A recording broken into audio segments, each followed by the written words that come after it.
এমন কিছু করবেন না যেটা ভুলে যাবেন না আমরা সকলের সমর্থনের সরকার, এবং আমরা সমর্থন করে যাব একটি আরেকটি নির্বাচিত সরকারকে ক্ষমতা হস্তান্তরের মাধ্যমে বাংলাদেশে গণতন্ত্র পুনঃপ্রবর্তনের মাধ্যমে, গণতান্ত্রিক প্রক্রিয়ার মাধ্যমে গণতান্ত্রিক অর্ডার ফিরিয়ে আনার জন্য যা যা করার সর্বক্ষেত্রে আমাদের সহযোগিতা থাকে।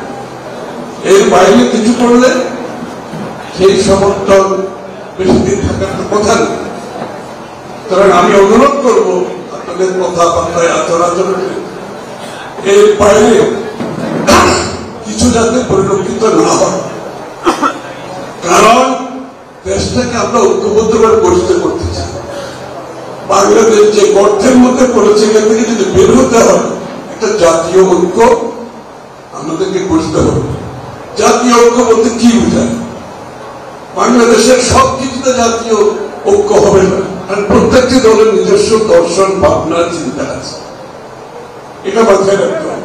কিন্তু কিছু বিষয়ে তো জাতীয় ঐক্য হতে পারে, গণতন্ত্রের বিষয়ে, নিরপেক্ষ নির্বাচনের বিষয়ে, আমাদের এই দুইবারের বেশি প্রধানমন্ত্রী থাকতে পারবে না, দুই কক্ষ বেশি, আরো কিছু, এগুলো তো কোনো দ্বিমত নাই।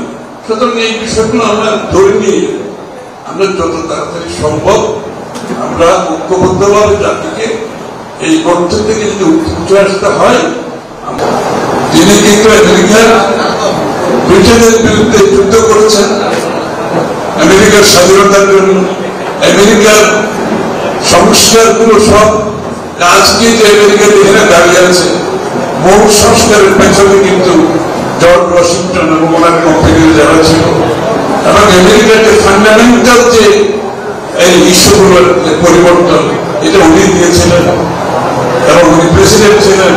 তো আমি দেখি আসলে বিশ্বের কিন্তু এই কোম্পানি যে দেশে তো নাই যে আমাদেরকে অনেকে এখন সংস্কারের সবক দিতে চায়। 6 বছর আগে দেশনেত্রী বেগম খালেদা জিয়া ভিশন 2030 মাধ্যমে যে সংস্কারের কথা বলেছে,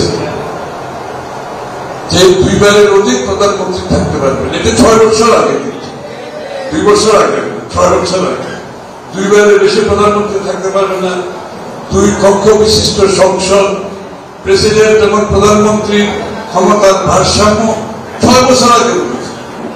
এবং হাসিনা পরবর্তী যে বাংলাদেশ হবে সেটাকে মাথায় রেখে কিন্তু আমরা দেশনেত্রী বেগম খালেদা জিয়া এই কথাগুলো বলেছি। এই সংস্কারগুলো দরকার হবে আগামীর বাংলাদেশ। তো তারা সেই কথাগুলো আজকে আমাদেরকে বলতেছে, আমাদের কথাগুলো আমাদেরকে আবার বলতেছে, আবার সংস্কারের সম্মান দিতেছে। এর থেকে দুঃখজনক আর কিছু, এটা হলো সংস্কারের ব্যাপার। এবং দেশের স্বাধীনতার মূল নায়কের মধ্যে অন্যতম ছিল। আবার উনি বাংলাদেশের যে বিশাল সংস্কারগুলোর নায়ক কিন্তু উনি বাংলাদেশের জাতীয় সত্তা, যে বাংলাদেশি জাতীয়তাবাদ, একটা দেশ যখন তার জাতীয় সত্তা নিয়ে একটা ক্রাইসিসে ছিল, বাংলাদেশি জাতীয়তাবাদের মাধ্যমে উনি আবার জাতীয় সত্তা দিয়েছে। আমার কাছে সবকিছু মিলিয়ে মনে হয় আমি একটা মানুষকে দেখতে পাই বিশ্বের মধ্যে, সেটা হচ্ছে জর্জ ওয়াশিংটন। এই সরকারের মাধ্যমে এটা একটা ইন্টেরিয়াম গভর্নমেন্ট, মাথায় রাখতে হবে, অন্তর্বর্তীকালীন সরকার। এই সরকারের মাধ্যমেই পরবর্তী নির্বাচিত সরকার শান্তিপূর্ণভাবে ক্ষমতা হস্তান্তর করতে হবে। এই জন্য আমরা এই সরকারকে সকলে সমর্থন করে আজকে সরকারকে সহযোগিতা করছি এবং এই সরকার গঠিত হওয়ার জন্য সহযোগিতা করছি। এর বাইরে তো আর কিছু না। সুতরাং আমি অনুরোধ করবো যারা সরকার পরিচালনা করছেন তাদেরকে প্রত্যেকটি পদক্ষেপ যাওয়ার আগে, প্রত্যেকটি কথা বলার আগে এই কথাগুলো মাথায় রাখবে, তাহলে সমস্যা হবে না। আর যদি কোন উদ্দেশ্য হাসিলের জন্য বাংলাদেশের জনগণের মালিকানার নির্বাচনের মাধ্যমে ক্ষমতা হস্তান্তর বিষয়ে যদি অন্য কোনো পরিকল্পনা থাকে গণতন্ত্রের বাইরে, সেটা মধ্যে ভালো হবে। সুতরাং আচার আচরণের কথাবার্তায়, সিদ্ধান্তে, নীতিমালায় বিশ্বের মধ্যে খুব বেশি নয়। নেতা কিন্তু আপনি খুঁজে পাবেন না। আমরা কি ওনাকে বাংলাদেশের নেতা বানিয়ে রেখেছি?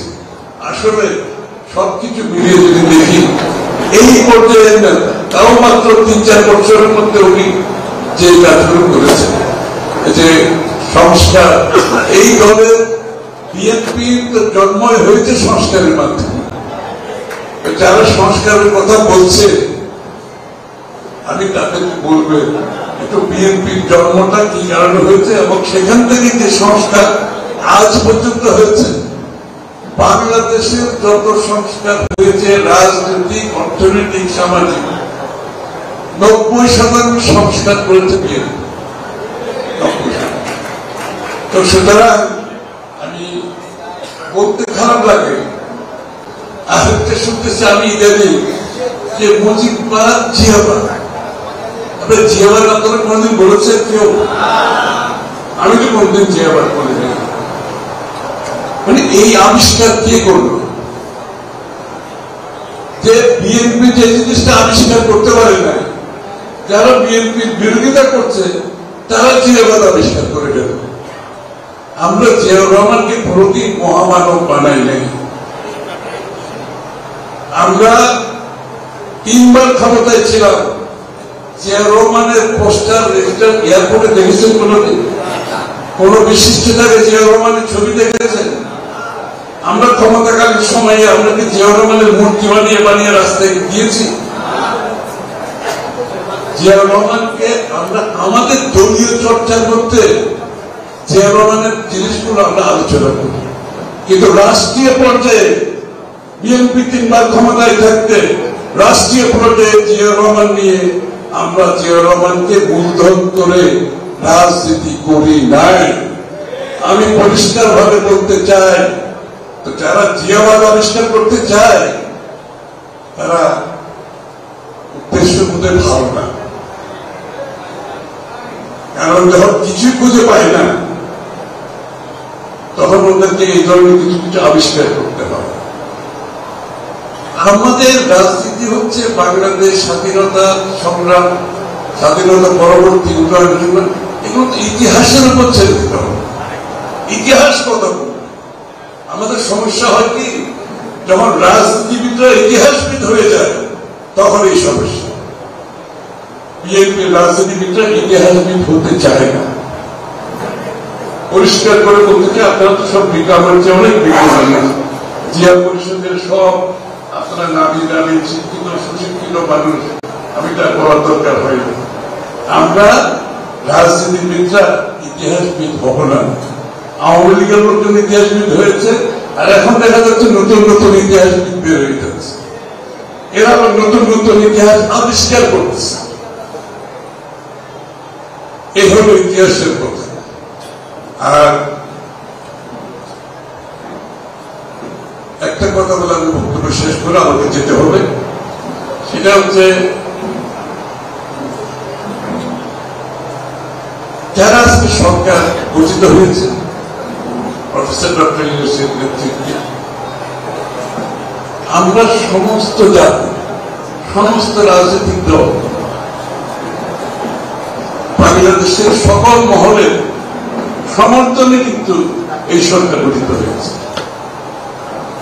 তাহলে তাদেরকে মাথায় রাখতে হবে, তাদের আচরণের কথাবার্তায় যে আমরা সকলে মিলে সকলের সমর্থনে এই সরকার গঠিত করেছি এবং এই সরকারকে আমরা সমর্থন দিয়ে যাব।